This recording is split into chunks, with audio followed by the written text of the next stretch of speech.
أعوذ بالله من الشيطان الرجيم بسم الله الرحمن الرحيم فإذا قضيت الصلاة فانتشروا في الأرض وابتغوا من فضل الله واذكروا الله كثيرا لعلكم تفلحون صدق الله مولانا العظيم. وقال النبي صلى الله عليه وسلم الكاسب حبيب الله أو كما قال عليه الصلاة والسلام. اللهم صل على سيدنا ومولانا محمد وعلى آل سيدنا ومولانا محمد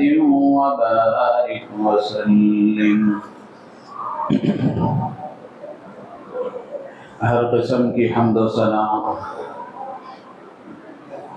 ہر قسم کی بڑائی کبریائی، بادشاہی شہنشاہی، تنہائی یکتائی اس اللہ وحدہ لا شریک لہ کے لیے سزاوار ہے، جس نے ہم تمام کو اپنے کرم سے اپنے گھر میں جمع ہو کر دین کی بات کہنے اور سننے کی توفیق عطا فرمائی. کروڑوں درود و سلام نازل ہوں سرکار دو عالم، فخر بنی آدم، تاجدار مدینہ احمد مجتبی محمد مصطفیٰ صلی اللہ علیہ وسلم کی ذات عالی پر، جن کے صدقے میں اللہ نے کائنات کو وجود بخشا ہے. رحمت اور بخشش کی دعا ہے آپ کی آل پر، آپ کے اصحاب پر، تابعین و تبع تابعین، ائمہ مجتہدین پر، اور قیامت تک آنے والے آپ کے متبعین پر. محترم بزرگ و عزیز دوستو، اللہ تعالیٰ نے بندوں کو جن نعمتوں سے نوازا ہے، ان نعمتوں میں مال و دولت بھی ایک بڑی نعمت ہے. بے شمار انگنت لا تعداد نعمتیں اللہ نے بندوں کو عطا فرما رکھی ہیں، تو ان نعمتوں میں سے ایک نعمت مال اور دولت بھی ہے. مال کا جب تذکرہ آتا ہے اور مال کے بارے میں جب کہا جاتا ہے تو کچھ لوگوں کے ذہنوں میں یہ بات آتی ہے، یا کچھ دیندار قسم کے مسلمانوں کے ذہنوں میں یہ خیال آتا ہے کہ مال و دولت کوئی اچھی چیز نہیں ہے، مال و دولت بری چیز ہے. اس کو حاصل کرنا اور اس کو حاصل کرنے کی کوشش میں لگنا، اس کے لیے اپنے اوقات لگانا اور اس کے لیے اپنی صلاحیتوں کو لگانا، یہ کوئی اچھی چیز نہیں ہے. اور یہ سمجھتے ہیں کہ دین صرف نماز، روزہ، حج، زکوٰۃ کا نام ہے. اسباب معیشت کو اختیار کرنا، یعنی مال حاصل کرنے کے جو طریقے ہیں ان کو اپنانا اور ان میں اپنے اوقات کو لگانا، اپنی صلاحیتوں کو لگانا، یہ شریعت کے خلاف ہے یا اسلامی تعلیمات کے خلاف ہے، اور ان کو اپنانے والے کو شریعت کی نظر میں گویا مجرم اور گنہگار سمجھا جاتا ہے اور اس کو دنیا دار سمجھا جاتا ہے. جبکہ حقیقت یہ ہے کہ مال کے حاصل کرنے کی تعلیم اسلام نے دی ہے، اسباب معیشت کو اختیار کرنے کی تعلیم اسلام نے دی ہے، اور مال کمانے والے اور اسباب معیشت کو اختیار کرنے والے کے لیے اللہ تبارک و تعالی نے بہت سارے وعدے ذکر فرمائے ہیں، بہت ساری فضیلتیں بیان فرمائی ہیں، اور اللہ کے نبی علیہ الصلاۃ والسلام نے احادیث میں ان کے لیے بڑے اجر و ثواب بیان فرمائے ہیں۔ اس سے آگے بڑھ کر قرآن پاک میں جگہ جگہ اللہ تبارک و تعالی نے زکوٰۃ دینے کا حکم فرمایا ہے، اور اسی طرح بہت سارے مقامات پر اللہ کے نام پر اپنے مال کو خرچ کرنے کی ترغیب اور صدقہ دینے والوں کی تعریف اللہ تعالیٰ نے بیان فرمائی ہے۔ اس کے مقابلے میں شاید ہی کوئی آیت ایسی ہو جس میں اللہ تبارک و تعالیٰ نے زکوٰۃ کے لینے کی ترغیب دی ہو یا صدقے کے لینے کی ترغیب دی ہو، بلکہ احادیث میں اللہ کے نبی علیہ الصلاۃ والسلام نے مانگنے سے منع فرمایا اور لوگوں کے سامنے دستے سوال کے دراز کرنے سے منع فرمایا۔ تو ان تعلیمات کو سامنے رکھتے ہوئے یہ سمجھ میں آتا ہے کہ اسلام کی منشا یہ ہے، اسلام یہ چاہتا ہے کہ مسلمان جائز طریقے سے اپنے آپ کو اس قابل بنائیں کہ وہ زکوٰۃ ادا کریں اور صدقہ دینے والے بنے، نہ کہ لینے والے بنے۔ اور اللہ کے نبی علیہ الصلاۃ والسلام نے احادیث میں اسی لیے فرمایا کہ فقر و فاقہ اور محتاجگی، تندرستی،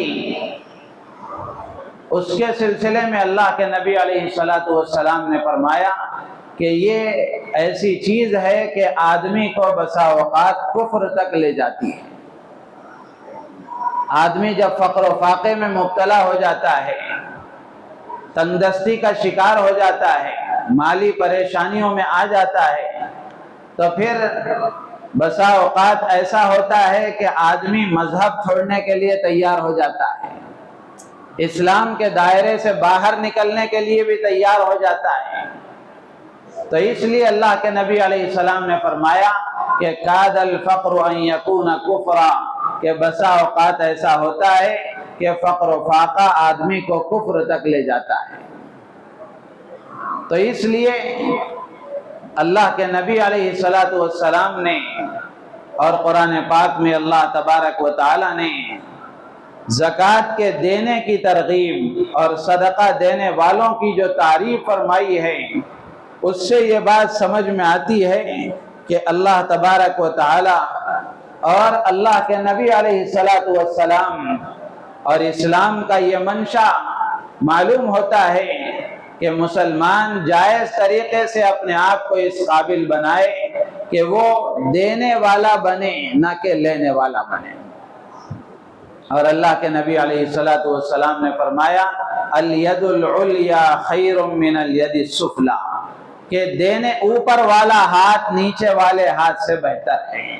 دینے والا ہاتھ لینے والے ہاتھ سے بہتر ہے۔ تو اس کے لیے آدمی کو اپنے آپ کو اس قابل بنانا، اس کے لیے اسباب معیشت کو اختیار کرنا، یہ کوئی غلط چیز نہیں ہے کہ آدمی مال کمانے کے لیے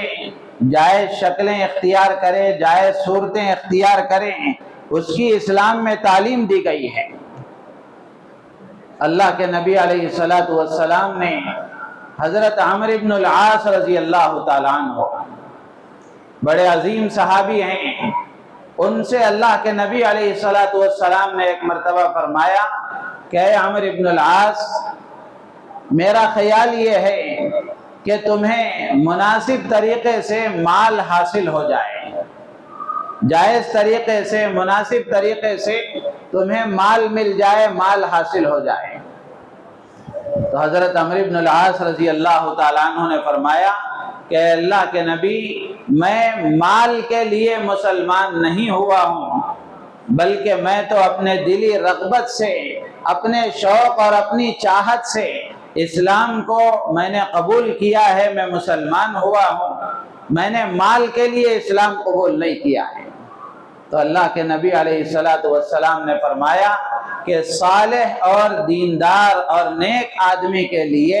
صالح یعنی حلال مال بہت ہی بہتر چیز ہے۔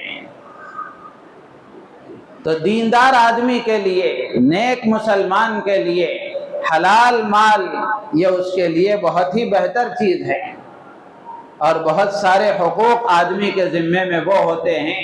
جو مال ہی سے ادا کیے جا سکتے ہیں،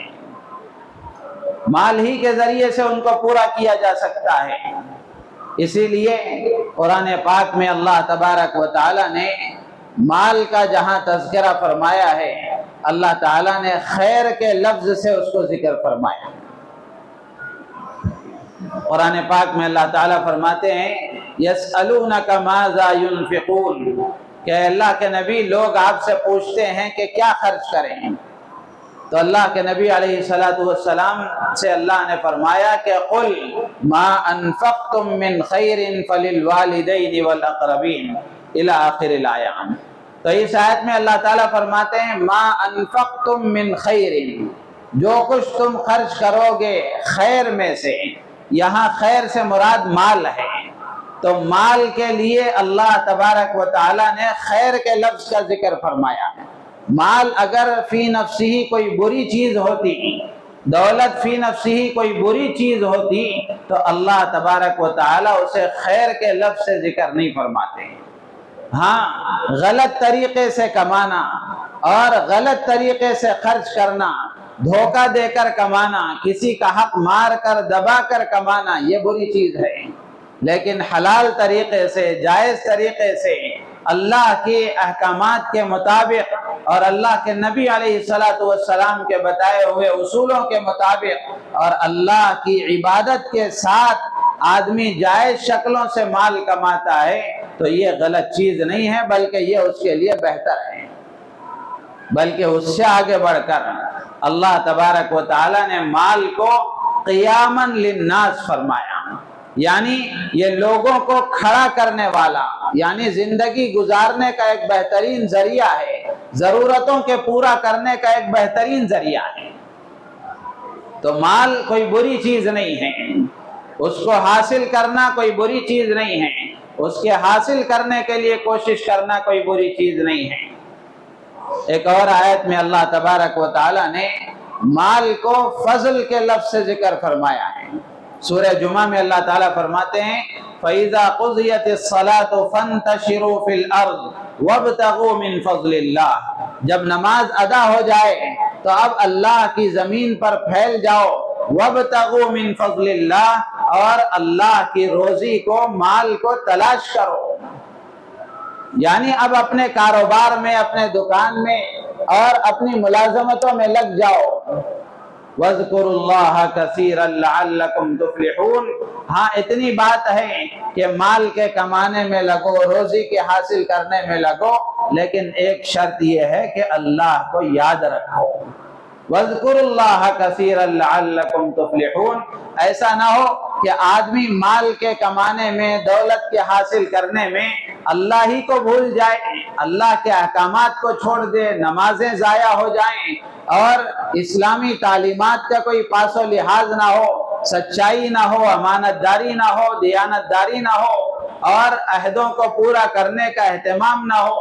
اس کے بجائے آدمی یہ سوچے کہ ہر آیت در گھسیٹ جو بھی ہو آنا چاہیے، یہ سوچ کر چاہے کسی بھی طریقے سے آئے، یہ نہیں ہونا چاہیے، بلکہ آدمی اللہ کو یاد رکھے۔ وَاذْكُرُوا اللَّهَ كَثِيرًا لَعَلَّكُمْ تُفْلِحُونَ، کہ ہر حال میں آدمی اللہ کو یاد رکھ کر زندگی گزارے۔ مال کما رہا ہے، مال حاصل کر رہا ہے، لیکن اللہ کی عبادتوں کا اہتمام بھی ہو اور تجارت اور بزنس کے سلسلے میں اللہ کے جو احکامات ہیں اور اللہ کے نبی علیہ الصلوۃ والسلام کی جو تعلیمات ہیں ان تعلیمات کا بھی آدمی پاس و لحاظ رکھے۔ تو یہاں یہ بھی ہو سکتا تھا کہ اللہ تبارک و تعالی چاہتے تو بندوں سے یہ کہہ سکتے کہ ہفتے میں ایک دن جمعے کے دن پورا دن تم میری عبادت میں مشغول رہو، اپنے آپ کو فارغ کرو اور مسجد میں بیٹھے رہو یا پھر سجدے میں پڑے رہو اور دعاؤں میں ذکر و اذکار میں لگے رہو، ہفتے میں ایک دن میرے لیے وقف کر دو۔ اللہ نے یہ نہیں فرمایا کہ اللہ تعالیٰ بلکہ یہ فرماتے ہیں کہ جب نماز ادا ہو جائے، جمعے کی نماز ادا کر لی جائے، تو اب اس کے بعد تم اللہ کی زمین پر پھیل جاؤ اور اللہ کے فضل کو تلاش کرو، مال کو حاصل کرو، روزی کو تلاش کرو۔ تو اس سے معلوم ہوا کہ مال کو حاصل کرنا، مال کمانا، اسباب معیشت کو اختیار کرنا یہ توکل کے خلاف نہیں ہے اور یہ کوئی بری چیز نہیں ہے بلکہ مطلوب ہے۔ اللہ کے نبی علیہ الصلوۃ والسلام نے فرمایا طلب کسب الحلال فریضۃ بعد الفریضہ،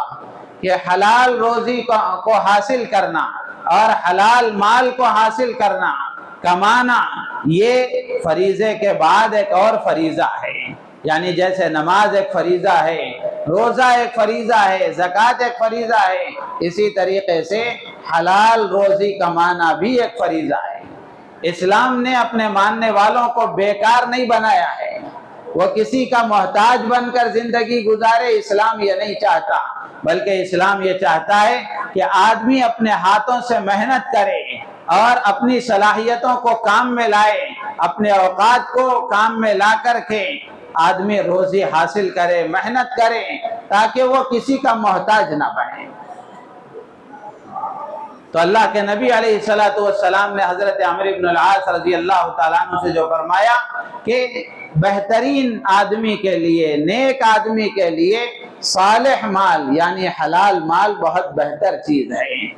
آدمی کے پاس مال ہو تاکہ اس کی ضرورتوں کے پورا کرنے کا اس کے لیے انتظام ہو اور زندگی گزارنے میں وہ ایک معاون اور مددگار ہو۔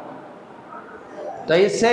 یہ بات سمجھ میں آ گئی کہ مال کوئی بری چیز نہیں ہے، فی نفسی کوئی بری چیز نہیں ہے۔ ہاں برے طریقے سے حاصل کیا جائے، غلط طریقے سے خرچ کیا جائے، کسی کا حق نہ ادا کیا جائے تو یہ برا ہے،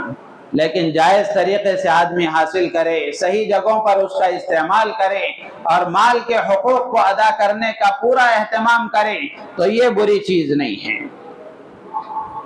اور اسی طریقے سے مال کو حاصل کرنے کے بنیادی طور پر 4 طریقے ہیں۔ مال کو حاصل کرنے کے بنیادی طور پر 4 طریقے ہیں: تجارت، زراعت، ملازمت اور صناعت۔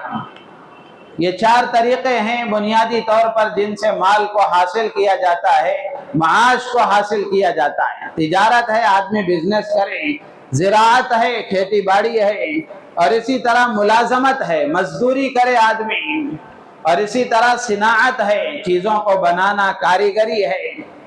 یہ 4 طریقے ہیں جن سے آدمی معاش کو حاصل کرتا ہے، مال حاصل کرتا ہے، کماتا ہے۔ لیکن ان 4 طریقوں میں سے سب سے زیادہ واسطہ جو لوگوں کو پڑتا ہے وہ ملازمت سے ہے۔ یعنی انسانوں کا ایک بڑا طبقہ وہ ہے جو مزدوری کر کے، ملازمت کر کے معاش کو حاصل کرتا ہے، مال کماتا ہے۔ اور مزدوری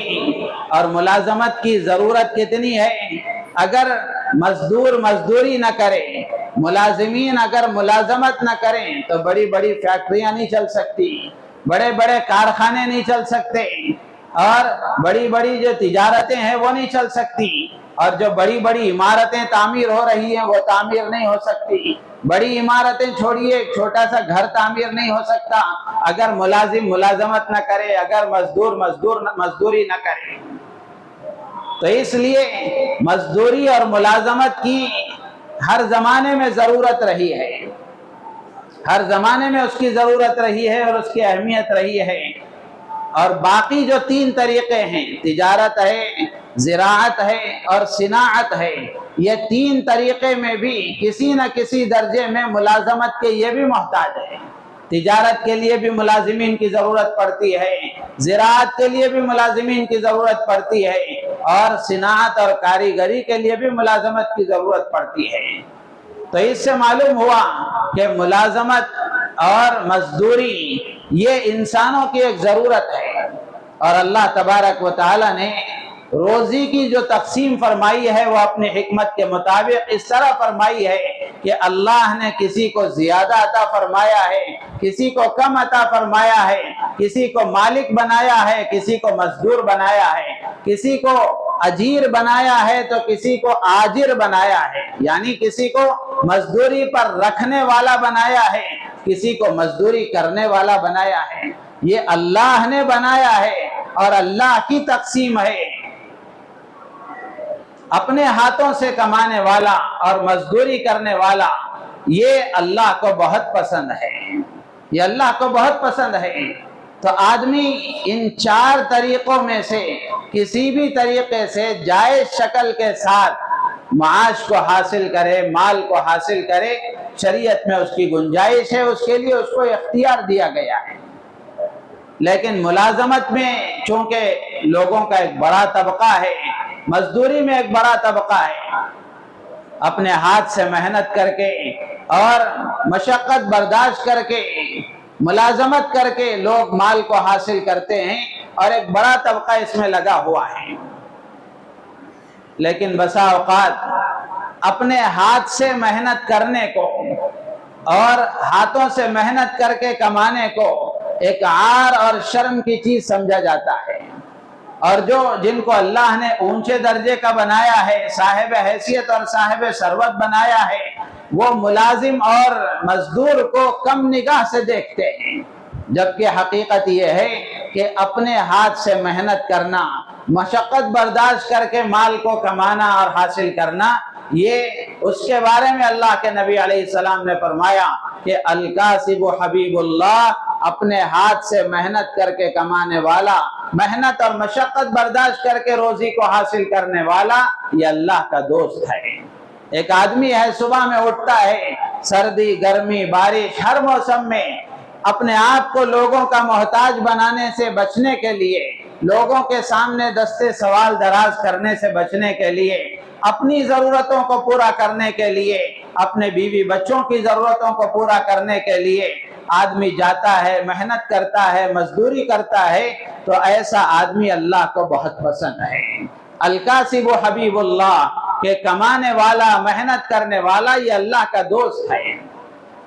اور جب تک یہ حلال چیز کے حاصل کرنے میں، حلال طریقے سے مال کے حاصل کرنے میں محنت کرتا ہے، کوشش کرتا ہے، تو جب تک یہ محنت میں لگا ہوا ہے وہ بھی عبادت میں ہے،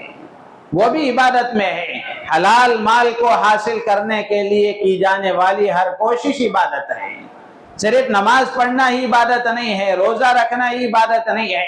یہ بھی بڑی بڑی عبادتیں ہیں۔ اسی کے ساتھ ساتھ حلال مال کو حاصل کرنے کے لیے جو بنیادی 4 ذرائع ہیں، ان میں سے کسی بھی ذریعے کو آدمی استعمال کرتا ہے اور اس میں اپنی طاقت لگاتا ہے اور کوشش کرتا ہے، تو جب تک اس میں رہتا ہے وہ بھی عبادت میں شمار ہوتا ہے۔ اسی لیے اللہ کے نبی علیہ السلام نے بڑی بڑی فضیلتیں بیان فرمائی۔ تاجروں کے بارے میں اللہ کے نبی نے فرمایا التاجر الصدوق الامین مع النبیین والصدیقین۔ کتنی بڑی فضیلت ہے کہ سچا اور امانت دار تاجر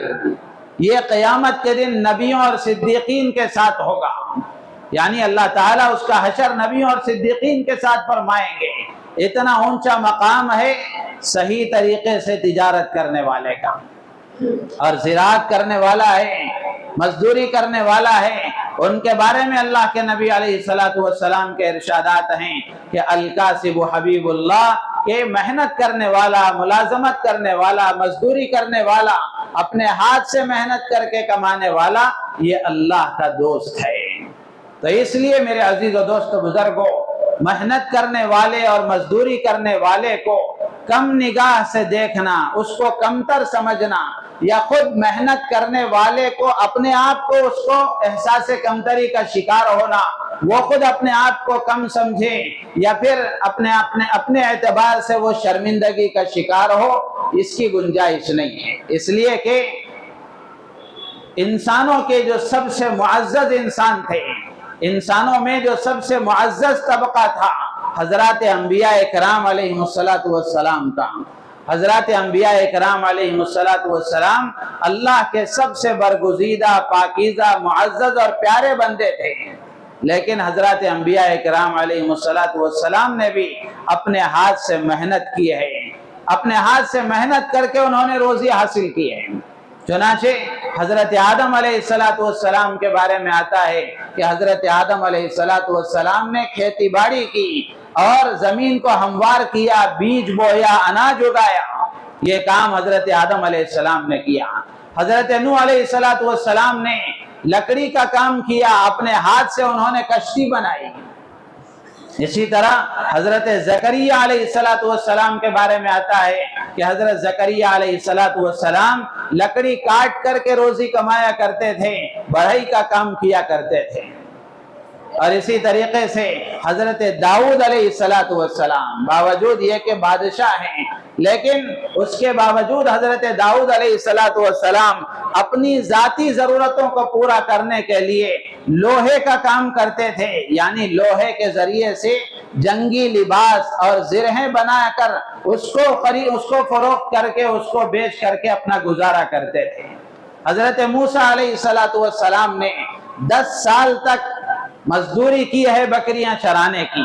حضرت شعیب علیہ السلام کی بکریاں انہوں نے چرائی، 10 سال تک انہوں نے بکریاں چرانے کی مزدوری کی ہے۔ اور اس سے آگے بڑھ کر امام الانبیاء، ہم سب کے محسن آقا حضرت محمد الرسول اللہ صلی اللہ علیہ وسلم نے بکریاں چرائی ہیں، اجرت پر، مزدوری پر بکریاں چرائی ہیں۔ ایک روایت میں آتا ہے اللہ کے نبی علیہ السلام نے فرمایا کہ ہر نبی نے بکریاں چرائی ہیں۔ صحابہ نے پوچھا اللہ کے نبی آپ نے بھی چرائی ہیں؟ تو اللہ کے نبی علیہ السلام نے فرمایا کہ ہاں، چند قیرات کی تنخواہ پر میں نے بھی مکے والوں کی بکریاں چرائی ہیں۔ تو مزدوری یہ کوئی عار اور شرم کی بات نہیں ہے،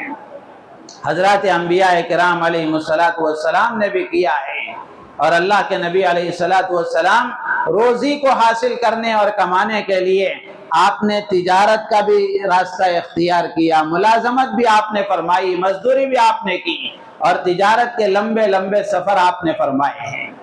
تو اس طرح یہ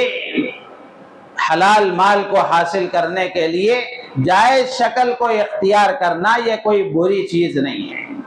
یہ عنوان آپ کے سامنے میں نے اس لیے اختیار کیا، گزشتہ جمعہ حج سے متعلق کچھ باتیں آپ کے سامنے عرض کی جا رہی تھی، اسی سلسلے میں کچھ باتیں آج بھی عرض کرنے کا ارادہ تھا،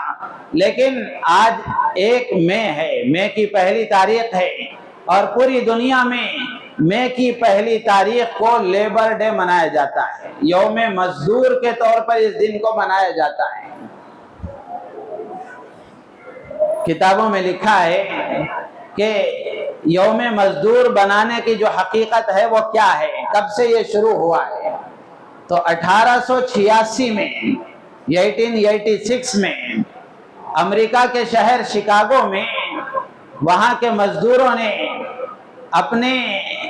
سرمایہ داروں اور اپنے مالکوں کے خلاف انہوں نے سڑکوں پر اتر کر احتجاج کیا تھا۔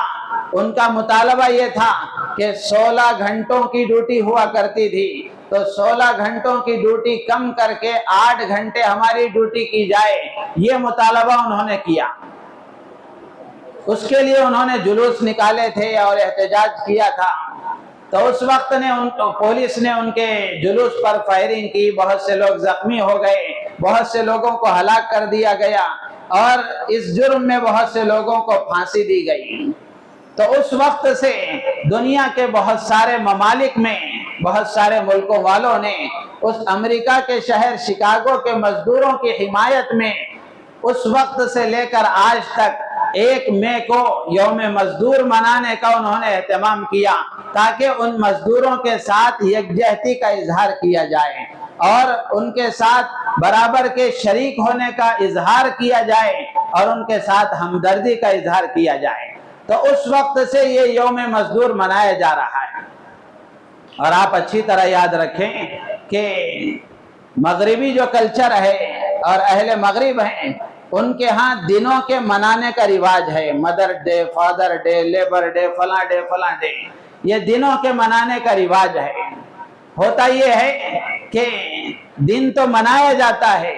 اب جیسے لیبر ڈے منایا جا رہا ہے، جس دن لیبر ڈے منایا جا رہا ہے اور لیبر ڈے منانے کے عنوان پر چھٹی بھی کی جاتی ہے اور بہت سارے لوگ مزدوروں کے ساتھ ہمدردی کا اظہار بھی کر رہے ہوتے ہیں، لیکن بیچارہ مزدور اس دن بھی مزدوری کر کے اپنا گزارا کرتا رہتا ہے۔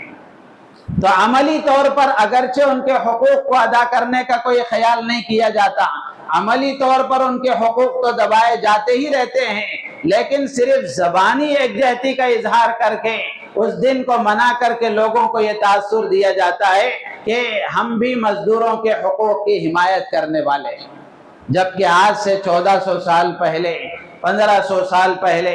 امام الانبیاء ہم سب کے محسن آقا حضرت محمد رسول اللہ صلی اللہ تعالی علیہ وسلم نے اور اسلام نے مزدوروں کے حقوق کو بہت واضح انداز میں بیان فرمائے۔ مسلمان کو کسی ڈے کو منانے کی ضرورت نہیں ہے،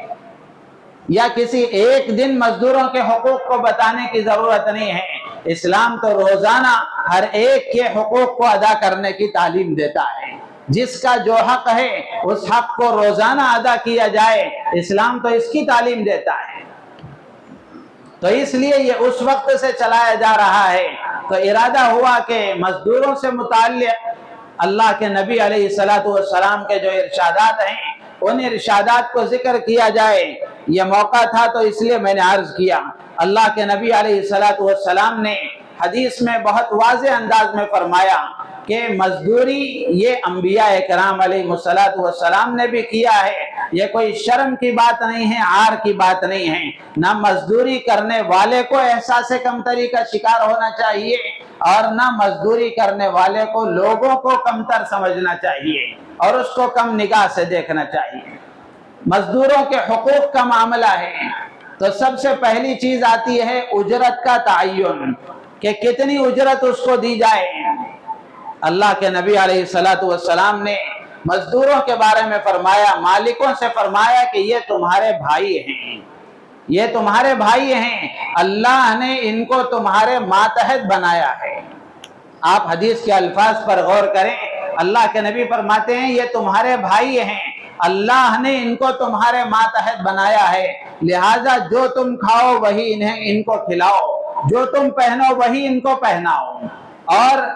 ایسا کوئی کام ان پر نہ ڈالو جو ان کے لیے دشوار ہو، مشکل ہو، اور اگر کبھی ایسا کام ڈالنے کی ضرورت پیش آ جائے، کوئی ایسا کام ان کے سپرد کیا جائے تو اس کام کے پورا کرنے میں تم بھی ان کی مدد کرو۔ تو اس میں دو باتیں اللہ کے نبی علیہ السلام نے بیان فرمائی۔ ایک تو یہ فرمایا کہ ان مزدوروں کو اپنے بھائی سمجھو، نوکر نہ سمجھو، ملازم نہ سمجھو، کم نگاہ سے نہ دیکھو، یہ تمہارے بھائی ہیں، دینی بھائی ہیں، ان کو بھائی سمجھو۔ اور پھر اللہ نے فرمایا کہ تم یہ نہ سمجھو کہ تم بڑے ہو گئے، یہ چھوٹے ہو گئے۔ اللہ نے دوسرے ہی لفظ میں فرمایا کہ ان کو چھوٹا بھی اللہ نے بنایا ہے، تم کو بڑا بھی اللہ نے بنایا ہے۔ اللہ نے ان کو تمہارے ماتحت رکھا ہے، تو لہذا ان کے حقوق ادا کرنے میں اللہ سے ڈرو۔ اور اجرت کتنی ہونی چاہیے؟ اللہ کے نبی علیہ السلام نے دوسرے لفظ میں فرمایا کہ جو تم کھاؤ وہ ان کو کھلاؤ، جو تم پہنو وہ ان کو پہناؤ۔ تو اس حدیث کی تشریح میں حضرات محدثین نے لکھا ہے، علماء اکرام نے لکھا ہے کہ اس سے اجرت کتنی ہونی چاہیے، اللہ کے نبی نے اس کو بیان فرمایا کہ آدمی اپنے مزدور کی اجرت کو اتنے حساب سے رکھے کہ وہ بھی ایک درمیانی انداز میں زندگی گزار سکے۔ ایسا نہ ہو کہ مالک کی زندگی تو پوری عیاشی میں گزر رہی ہے اور یہ مزدور بیچارہ غربت کی آخری سطح پر زندگی گزار رہا ہے، محتاجگی کی آخری سطح پر زندگی گزار رہا ہے۔ آپ نے اس کو جو مزدوری دی ہے، اس مزدوری کی وجہ سے نہ اس کی ذاتی ضرورتیں صحیح طریقے سے پوری ہو سکتی ہیں، نہ وہ اہل و عیال کی ضرورتیں پوری کر سکتا ہے، نہ اس کے ذمے میں جن کا نان و نفقہ ہے اس کو پورا کر سکتا ہے۔ تو اس لیے اللہ کے نبی نے فرمایا جو تم کھاؤ وہ ان کو کھلاؤ، جو پہنو وہ تم ان کو پہناؤ، یعنی ان کی زندگی اور تمہاری زندگی میں بہت زیادہ فرق نہیں ہونا چاہیے، بلکہ ان کی زندگی اور تمہاری زندگی برابر ہونی چاہیے، بہت زیادہ فرق نہ ہو۔